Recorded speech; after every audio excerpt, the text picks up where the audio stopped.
دوسری تراویح کا خلاصہ۔ الحمدللہ وحدہ والصلاۃ والسلام علی من لا نبی بعدہ۔ محترم حضرات، آج الحمدللہ دوسری تراویح ہوئی، 2.5 جز ہو گیا۔ سورۃ البقرہ کے آخری 19 رکوع اور سورہ آل عمران کے ابتدائی 2 رکوع پڑھے گئے۔ آج کی تلاوت کردہ پہلے رکوع کی پہلی آیت میں نیکی کا جامع تصور پیش کیا گیا ہے۔ فرمایا، نیکی صرف یہی نہیں کہ تم اپنا رخ عبادت کے وقت مشرق و مغرب کی طرف کر لو، بلکہ اصل نیکی یہ ہے کہ اللہ وحدہ لا شریک پر ایمان لاؤ، آخرت پر، فرشتوں پر، آسمانی کتابوں پر اور نبیوں پر ایمان لاؤ، اور اللہ کی محبت میں اپنا مال رشتہ داروں پر، یتیموں پر، مسکینوں پر، مسافروں پر، سائلوں پر خرچ کرنا اور قرض داروں اور قیدی کو چھڑانا نیکی ہے۔ نماز کی پابندی، زکوٰۃ کی ادائیگی اور وعدہ پورا کرنا نیکی ہے، اور ہر قسم کے حالات کا صبر و ہمت کے ساتھ مقابلہ کرنا نیکی ہے۔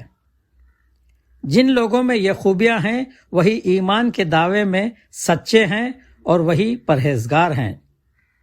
اس رکوع میں قصاص کا حکم اور وصیت کا بیان ہے۔ دوسرے رکوع میں روزے کی فرضیت، نزول قرآن کا تذکرہ، روزے سے متعلق احکامات و مسائل، اعتکاف کے آداب اور کسی کا مال ناحق طریقے سے کھانے اور رشوت کی ممانعت ہے۔ تیسرے رکوع میں قمری مہینے و رویت حلال زمانہ جاہلیت کی بعض رسموں کی اصلاح، جہاد و قتال کا حکم اور حج و عمرے کا بیان ہے۔ چوتھے رکوع میں حج کے مہینے، حج کے دیگر احکام و مسائل، ذکر کی تاکید، دعا کرنے والوں کی قسمیں، اسلام میں مکمل داخلہ کا حکم، شیطان سے بچنے کی تاکید وغیرہ کا ذکر ہے۔ پانچویں رکوع میں یہود کی بے دینی، نعمتوں کی ناشکری، ان پر سخت عذاب و سزا کا حکم، آزمائش کا ذکر، مال کہاں خرچ کیا جائے، جہاد و قتال کی فرضیت۔ چھٹے رکوع میں حرمت والے مہینوں کا تذکرہ، ان میں لڑائی کی ممانعت، مرتد کی سزا، ہجرت و جہاد کی فضیلت، شراب اور جوئے کے حرام ہونے کی طرف اشارہ، یتیموں کے ساتھ بہتر سلوک کرو اور مشرکین سے رشتہ ازدواج کی حرمت و ممانعت۔ ساتویں رکوع میں فرمایا، حیض کے دنوں میں بیویوں سے صحبت مت کرو، میاں بیوی کے تعلقات، بات بات پر قسم مت کھاؤ، بیوی کے پاس نہ جانے کی قسم کھا لینے کا حکم، طلاق شدہ عورتوں کے مسائل اور ان کی عدت کی مدت۔ آٹھویں رکوع میں پھر طلاق کا بیان، خلع کا حکم اور ان احکامات و مسائل، طلاق شدہ عورتوں کو تکلیف دینے کی ممانعت۔ نویں رکوع میں فرمایا کہ طلاق شدہ عورتوں کو عدت گزرنے کے بعد نکاح سے مت روکو، رضاعت یعنی بچوں کو دودھ پلانے کے احکام، شوہر کے انتقال پر عورت کی عدت کا بیان، عدت کے زمانے میں عورت سے نکاح کا ذکر کرنے کی ممانعت۔ 10ویں رکوع میں طلاق شدہ عورتوں کے مہر اور نان نفقے کے احکامات و مسائل کا بیان، نماز کی پابندی کا حکم اور بیوہ و مطلقہ عورتوں کے مسائل کا ذکر ہے۔ 11ویں رکوع میں بنی اسرائیل کی تاریخ کا ایک واقعہ ہے جس سے سفر ہجرت میں رہنمائی ملتی ہے۔ اللہ کے راستے میں جان و مال لگانے کی ترغیب اور طالوت کا تذکرہ۔ 12ویں رکوع میں طالوت و جالوت کا واقعہ اور یہ بتلایا کہ اللہ رب العزت ایمان والوں کی تعداد میں کم ہونے کے باوجود کافروں پر غلبہ عطا فرماتا ہے۔ اقتدار کی تبدیلی میں اس کی بڑی حکمت ہوتی ہے۔ دوسرے پارے کے آخری آیت میں حضور خاتم النبیین صلی اللہ علیہ وسلم کی نبوت و رسالت کا تذکرہ۔ تیسرا پارہ شروع ہوتا ہے، تلک الرسول فضلنا بعضهم علی بعض۔ اللہ نے انبیاء علیہ السلام کو ایک دوسرے پر فضیلت دی ہے، مگر ہم کو حکم یہ ہے کہ ہم بلا تفریق و امتیاز سب نبیوں پر ایمان رکھیں۔ 13ویں رکوع میں آیت الکرسی ہے۔ آیت الکرسی قرآن کریم کی سب سے زیادہ فضیلت والی آیت ہے۔ اس آیت کے ایک ایک جملے اور ہر لفظ سے اللہ کی وحدانیت و ایکتائی اور اس کی عظمت و قدرت کا اعلان ہوتا ہے۔ اسلام میں جبر و اکراہ اور زبردستی نہیں ہے۔ 14ویں رکوع میں اس موضوع پر حضرت ابراہیم علیہ السلام کا وقت کے بادشاہ سے مناظرہ، جس میں وہ لاجواب ہو جاتا ہے۔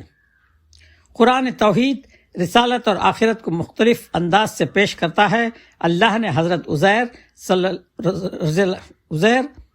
علیہ السلام اور حضرت ابراہیم علیہ السلام کا ذکر کر کے عملی و ظاہری مثال دے کر سمجھایا کہ وہ آخرت میں انسانوں کو کس طرح زندہ کرے گا۔ اس کے لیے کوئی مشکل نہیں، وہ قادر مطلق اور مختار کل ہے۔ 15ویں رکوع میں فرمایا کہ اللہ کے راستے میں اپنا مال خرچ کرو، صدقہ و خیرات کی فضیلت اور اس کی قبولیت کے شرائط، احسان جتانے کی مذمت، اور یہ بتلایا کہ کس کا صدقہ اللہ کے ہاں مقبول ہے اور کس کا صدقہ رد کر دیا جاتا ہے۔ 16ویں رکوع میں فرمایا کہ اللہ کے نام کی نسبت پر تم مال خرچ کرو، زمینی پیداوار میں سے بھی دو اور اچھی چیز اللہ کے نام پر دو۔ صدقہ و خیرات سے مال کم نہیں ہوتا بلکہ مال بڑھتا ہے۔ شیطان تم کو فقر سے ڈراتا ہے، صدقے سے مال کم ہو جائے گا اور اللہ تم کو معاف فرمانے کا اور نوازنے کا وعدہ کرتا ہے۔ مصارف خیر کیا ہیں، ان کا اور دوسری چیزوں کا بیان 17ویں رکوع میں پھر فرمایا۔ اللہ کے نام پر اور اللہ کے راستے میں خرچ کرنے والوں کا آخرت میں بڑا اونچا مقام و مرتبہ ہے۔ وہ خوش نصیب، بڑے خوش و خرم رہیں گے۔ سود میں بظاہر مال بڑھتا ہوا دکھائی دیتا ہے، مگر اللہ کا فیصلہ ہے کہ وہ سود کو مٹا دے گا۔ سود و تجارت کا فرق، اللہ نے تجارت حلال قرار دی ہے اور سود کو حرام کر دیا ہے۔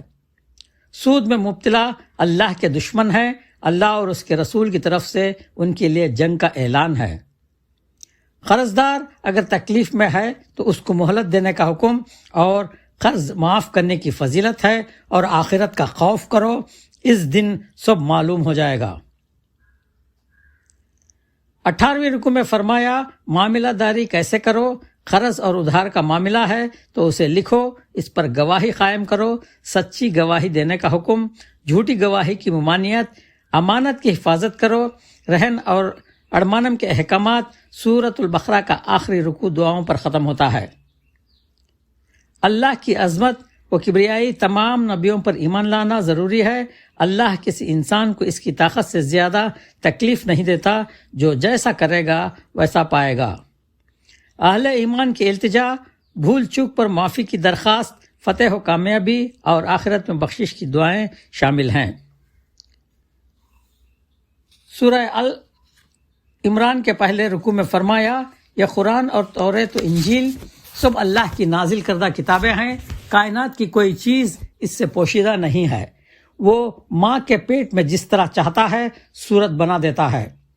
اللہ نے اس کتاب میں دو طرح کی آیتیں نازل کی ہیں، بعض آیات ہیں جن کا مطلب ظاہر ہے، مراد معلوم ہے، اور بعض آیات ہیں کہ ان کی اصل حقیقت اللہ ہی جانتا ہے۔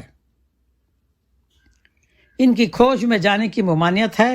اہل ایمان تو اعلان کرتے ہیں کہ سب اللہ کی طرف سے ہے اور ہم سب پر ایمان رکھتے ہیں، اور دعا کرتے ہیں کہ ہدایت ملنے کے بعد کہیں گمراہ نہ ہو جائے اور آخرت میں کامیابی نصیب ہو جائے۔ دوسرے رکوع میں فرمایا کہ کافروں کا ظاہری ٹپ ٹاپ ان کی اولاد اور مال و دولت عذاب الہی سے بچانے میں ذرا بھی کام نہیں آئے گا۔ ایسے لوگوں کے لیے سخت ترین عذاب ہے۔ اہل ایمان اور تقوی و پرہیزگاری کے راستے پر چلنے والے کامیاب ہوں گے۔